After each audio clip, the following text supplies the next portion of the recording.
बाड़मेर जैसलमेर का लोकसभा का चुनाव है, मतदान तो पूरा हो गया, लेकिन उसके बाद ही आप देखिए लगातार चाहे बीजेपी हो, कांग्रेस हो या निर्दलीय हो, आरोपों का दौर है, लगातार जारी है। कुछ दिन पहले ही अशोक गहलोत पर गंभीर आरोप लगे थे। अशोक गहलोत पर सीधे तौर पर कांग्रेस के एक बड़े नेता की टीम की ओर से यह आरोप लगाया गया था कि अशोक गहलोत ने इस लोकसभा चुनाव के दौरान रविंद्र सिंह भाटी की इनडायरेक्टली मदद की है। और उसके दौरान जो टीम थी, उनकी जो बकायदा सोशल मीडिया पर यहां तक कि अशोक गहलोत को गद्दार तक का शब्द का प्रयोग किया गया था और यहां तक कह दिया गया कि कांग्रेस पार्टी को अशोक गहलोत को निष्कासित करना चाहिए। और इसके लिए सोशल मीडिया पर एक कैंपेन चला था। उस कैंपेन के दौरान यह बताया गया था कि किस तरीके से अशोक गहलोत है वो एक बार जो जालोर जाना चाहते थे, चीतलवाना जाना चाहते थे, जहां पर उन्हें हेलीकॉप्टर लैंड करने की परमिशन नहीं मिली, तो यहां पर उन्होंने यह आरोप लगाया कि रविंद्र सिंह भाटी की टीम से समर्थन लिया।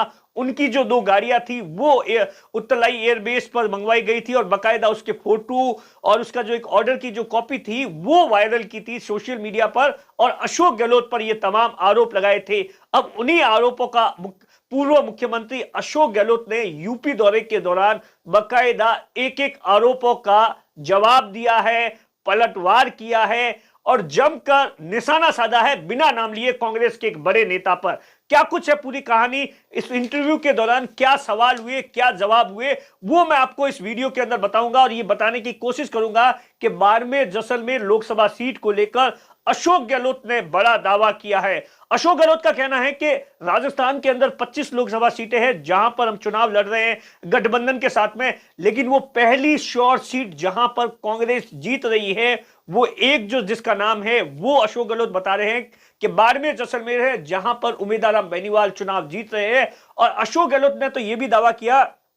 कि बाकी जितनी भी लोकसभा सीट थी 22 लोकसभा सीटों पर अशोक गहलोत ने प्रचार किया था, लेकिन अशोक गहलोत का यह कहना है कि बाड़मेर जैसलमेर एक मात्र ऐसी लोकसभा सीट थी जहां पर मैंने 1 नहीं 2 नहीं 3 बार चुनावी सभाएं की है। बाड़मेर के अंदर जब नामांकन की बारी थी उस वक्त अशोक गहलोत ने चुनावी सभा के अंदर हिस्सा लिया था। उसके बाद में सिवाना के अंदर एक चुनावी सभा को संबोधित किया था और उसके बाद में बाकायदा जैसलमेर के अंदर पूर्व कैबिनेट मंत्री शाले मोहम्मद और रूपाराम मेघवाल के साथ में भी सभा की थी। ऐसे में जो लोग मुझ पर यह आरोप लगा रहे हैं उन्हें शायद राजनीति की समझ नहीं है। रविंद्र सिंह भाटी को क्या अशोक गहलोत जानते हैं? क्या कभी अशोक गहलोत से उनकी मुलाकात हुई थी या नहीं हुई थी? इन तमाम सवालों का अशोक गहलोत ने एक इंटरव्यू के दौरान जवाब दिया है, जो कि मैं आपको बता रहा हूं। दरअसल अशोक गहलोत से सबसे पहला सवाल यह किया गया कि आपने रविंद्र सिंह भाटी की मदद की है। इस पर अशोक गहलोत ने कहा कि मैं 3 बार बाड़मेर गया हूं।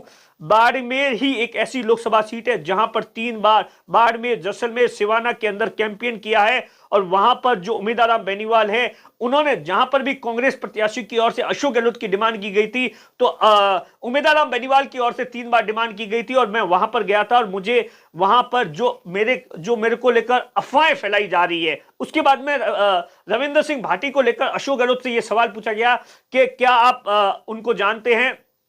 तो अशोक गहलोत का कहना है कि जो मुझ पर आरोप लगा रहे हैं वो कौन उम्मीदवार है मैं उन्हें नहीं जानता हूं। वो जो तीसरे उम्मीदवार खड़े हुए हैं उनसे मेरी कभी कोई मुलाकात नहीं हुई है जिंदगी के अंदर। 10 साल के दौरान हो सकता है कहीं पर वो मुझसे टकरा गए हो, वो एक अलग बात है। तो सीधे तौर पर अशोक गहलोत का कहना है कि मैंने इस चुनाव के दौरान रविंद्र सिंह भाटी का कतई समर्थन नहीं किया, न ही रविंद्र सिंह भाटी से मेरी कोई इस चुनाव के दौरान मुलाकात हुई। इन तमाम सवालों का और उसके बाद में जब कहा गया कि आप क्योंकि रविंद्र सिंह भाटी विधायक है, आप भी विधायक है, क्या विधानसभा के अंदर कोई मुलाकात हुई? तो उनका सीधे तौर पर कहना है कि मैं विधानसभा में भी उनसे नहीं मिला हूं। बीच के अंदर अगर 10 सालों के अंदर कोई बात या मुलाकात हुई हो क्योंकि वो मुख्यमंत्री थे, हो सकता है कि रविंद्र सिंह भाटी आंदोलन कर रहे हो, कभी कोई मुलाकात हुई तो वो अलग बात है, उसके बारे में मुझे जानकारी नहीं है। और उसके बाद में बकायदा अशोक गहलोत ने एक बड़ा निशाना साधा है सीधे तौर पर। और जब यह पूछा गया अशोक गहलोत से कि क्या बाड़मेर जैसलमेर की सीट कांग्रेस जीतती है तो उसका श्रेय किसको जाएगा, तो अशोक गहलोत का सीधे तौर पर कहना है कि अगर बाड़मेर जैसलमेर की सीट हम जीत रहे हैं, सीधे तौर पर उनका दावा है कि हम जीत रहे हैं, इसका श्रेय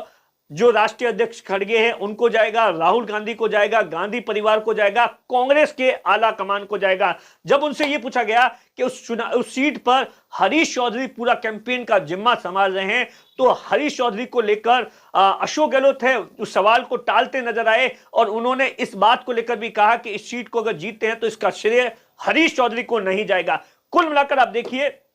ये जो चुनाव था बाड़मेर जैसलमेर लोकसभा सीट, क्योंकि आप देखिए अशोक गहलोत के बेटे हैं वैभव गहलोत, वो जालोर से लोकसभा सीट से चुनाव लड़ रहे थे, रविंद्र सिंह भाटी यहां से चुनाव लड़ रहे थे, उम्मीद आलम बेनीवाल यहां से लड़ रहे थे, कैलाश चौधरी यहां पर लड़ रहे थे। जैसे ही चुनाव संपन्न हुआ उसके बाद लगातार इस तरीके का अशोक गहलोत पर आरोप लगाया कि अशोक गहलोत ने अमीन खान, जो अशोक गहलोत के कट्टर समर्थक माने जाते हैं, चाहे वो मेवाराम जैन हो या अमीन खान हो, उनके मार्फत कांग्रेस के जो प्रत्याशी है, कांग्रेस के प्रत्याशी है, उनके खिलाफ जाकर रविंदर सिंह भाटी का समर्थन किया है। ऐसा आरोप कांग्रेस के एक नेता की जो टीम है उन्होंने लगाया था और उसके बाद पहली बार कुल मिलाकर अब देखिए अशोक गहलोत ने तमाम वो जो सवाल जो आरोप लग रहे थे एक एक का जवाब दिया और सीधे तौर पर यही कहा कि इस बार जो लोकसभा का चुनाव है राजस्थान के अंदर वो पहली सीट उम्मीद आलम बेनीवाल जो बाड़मेर जैसलमेर सीट है उसको जीत बता रहे हैं और रविंद्र सिंह भाटी पर भी अशोक गहलोत है वो खुलकर बोले। दिनेश बोहरा, बाड़मेर।